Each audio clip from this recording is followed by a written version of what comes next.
Hello everyone, welcome to the Daily Fantasy Sports Picks and Bets Show for soccer. I am Ethan Kershaw, Daily Fantasy Soccer analyst and analyst for MLS, here to bring you an awesome 6-game slate on DraftKings midweek action here for MLS. We're in the thick of the playoff run. It's going to be some really exciting stuff to watch, exciting stuff to build up these lineups. But before we jump into the video, please be sure to like this video and also subscribe to Mayo Media Network. And then also be sure to subscribe to Daily Fantasy Sports Picks and Bets, the Mix podcasts, wherever you get your pods from. Leave a 5-star review. And then, last but not least, head on over to Twitter, follow me at Ethan Kershaw9. Any questions you have about lineups for fantasy soccer, for MLS, I'm here for you, so go ahead and hit me up.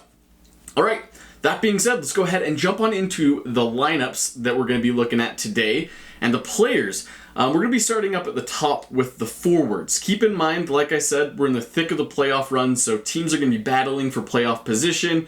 Other teams that are already out of it are just fighting for pride at this point, but still have a lot to play for. Daryl DK is the guy we're going to go ahead and start off with at 7.6K. I'm not paying up a ton for my strikers and my forwards this week. I do think you can find value a little farther down, and DK is going to headline that position for me. 7.6K, he's averaging 14 fantasy points per game over the last 6 games with 4 total goals, 13 total shots, and 16 fouls drawn.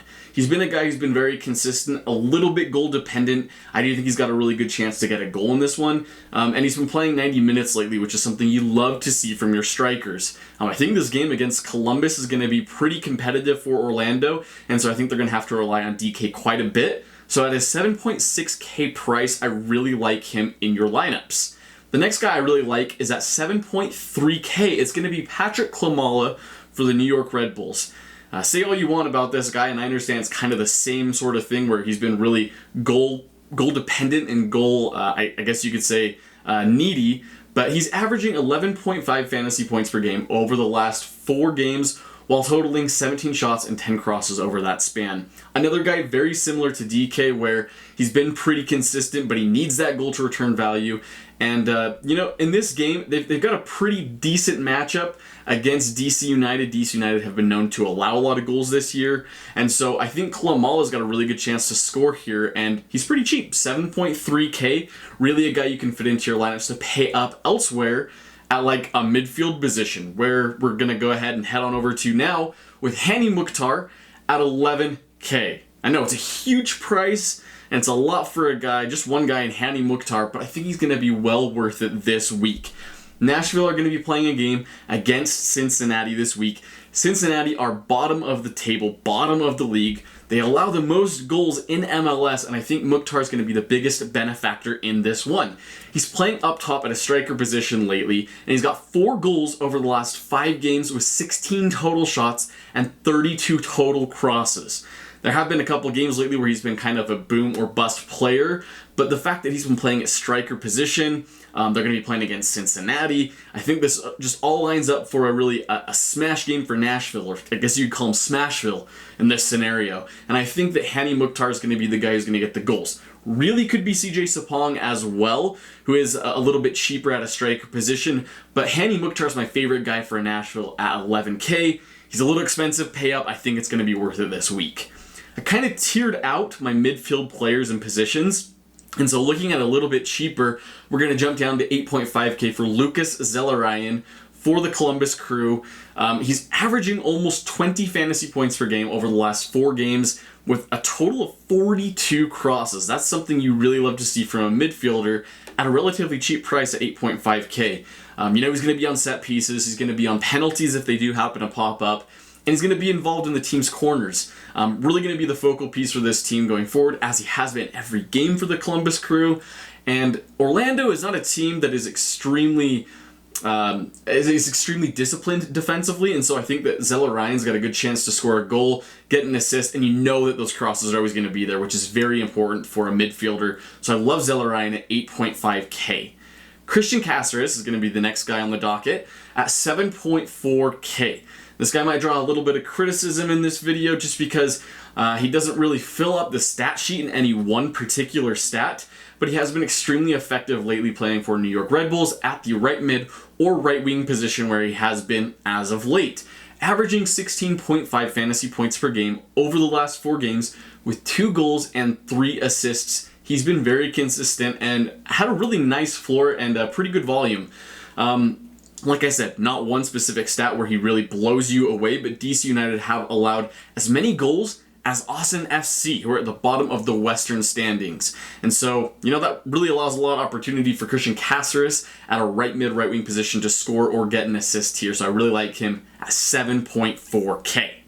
All right, the next guy might be a little bit of a surprise, but Jonathan Osorio at 5.2K. I really like this guy, especially if Jefferson Soteldo sets out in this one for Toronto.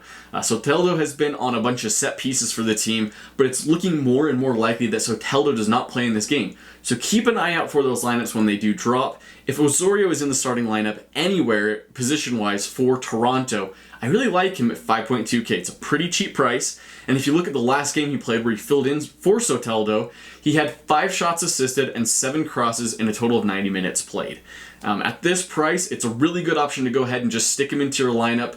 He's going to be involved with set pieces, so maybe an assist, could even be a goal that pops up out of nowhere. Osorio at 5.2K is a really low risk play and a very high reward or high ceiling play if he does tend to go off.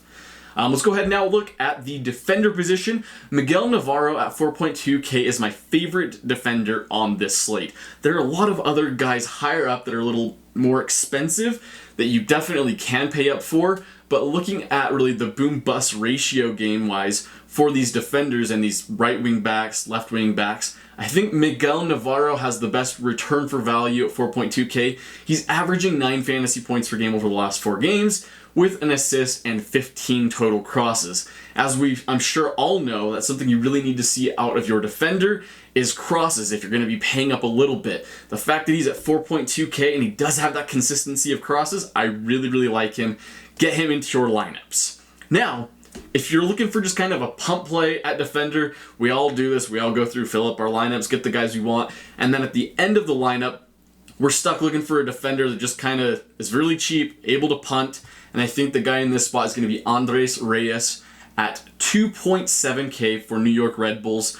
Red Bulls lately in these last 2 games have been playing with a 5-defender formation in the back, and we've seen this before. With my team Real Salt Lake, we've seen it where the right center back, which in this past situation has been Justin Glad for Real Salt Lake, we've seen him be able to invert or sometimes go on the outside of the right back. This allows Glad to get forward, to have opportunities to cross the ball, opportunities to even get shots in the game. And it's something extremely valuable. I'm not saying the Red Bulls are going to do that exact same thing in this game, but with that formation, it has been allowing Andres Reyes, as of late, a lot more freedom to do whatever he wants. He's got 7.5 or more fantasy points in 2 of the last 3 games, with an assist, 4 total shots, and 5 fouls drawn in those 2 games. You want a center back, if you're going to be playing one that has opportunity to score, and I think Reyes has a good chance to score or even get an assist in this one. So 2.7K is just a punt play. Go ahead and stick him into your lineups. I will definitely be doing that this week. All right, now the goalkeeper position, obviously a really tough one to look at. We've got 6 games in this one, so a lot of goalkeeper option to choose from. But my favorite one is going to be Carlos Coronel for the New York Red Bulls. Been talking a lot about Red Bulls. I know. I think they're going to have a good game defensively at 4.4K for Coronel. Mostly this play is just because of the price on him. There are a lot of other good goalkeeper options, but you do have to pay up considerably for them. Coronel gives you a pretty good discount at 4.4K. He's at double-digit fantasy points and clean sheets in 3 of the last 4 games, with a win in each of those last 4 games. So I think Coronel's a really good play, cheap play, 4.4K, set it and forget it. Now, let's go ahead and jump onto the bets portion of this video. I've got, as usual, a safe bet that I think is definitely going to cash, a neutral bet that is pretty likely to cash, and then a risky bet that's, it's going to be really tough, but there's a lot of value added to it. My favorite safe bet this week is going to be Atlanta United to win their game in a shutout against Inter Miami at plus 150.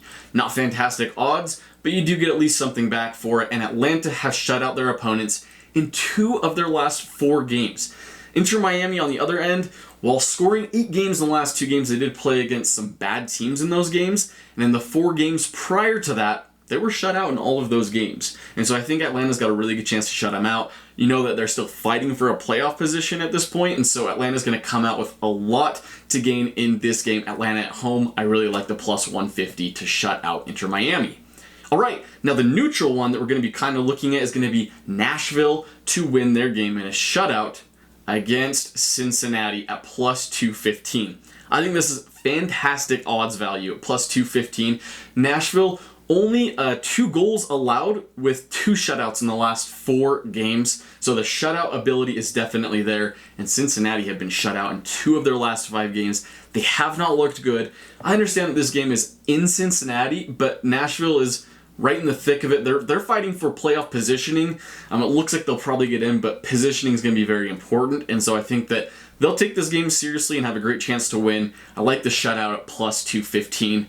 And then finally, the risky bet that we're going to go with is going to be New York Red Bulls, the team I've been talking up this whole video, to win in a shutout again against DC United at plus 450.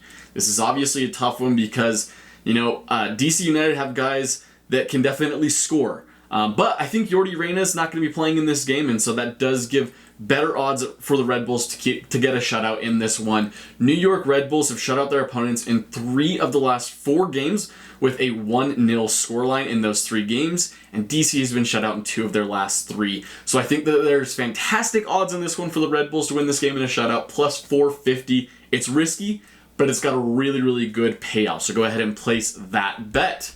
All right, we've reached the end of the video. Thank you all for tuning in today. Quick reminder before you leave to smash the like button on the video and subscribe to the Mayo Media Network channel. Also, don't forget to leave a 5-star review on the audio podcast, and then head on over to Twitter and follow me at Ethan Kershaw 9. Go ahead and ask me anything. I'm here to help you out. Thank you again for everybody tuning in today. I hope you all have a wonderful week. Cash some of those bets and some of those picks for this midweek slate, and I will talk to y'all later. See ya.